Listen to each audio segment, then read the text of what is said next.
Guys, get your backup generator ready. When you put in your backup generator, be sure you put in a generator disconnect so that you don't backfeed to the power company.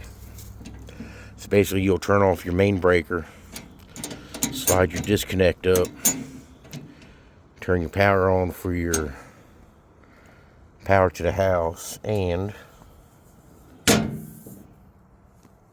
it'll plug in to the bottom. Oops, excuse me. I'll get it eventually. It'll plug into the bottom, like so.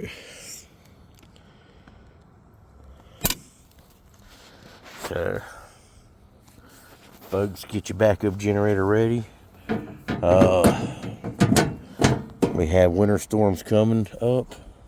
We have hurricane season coming up. And people will lose power. But have a plan.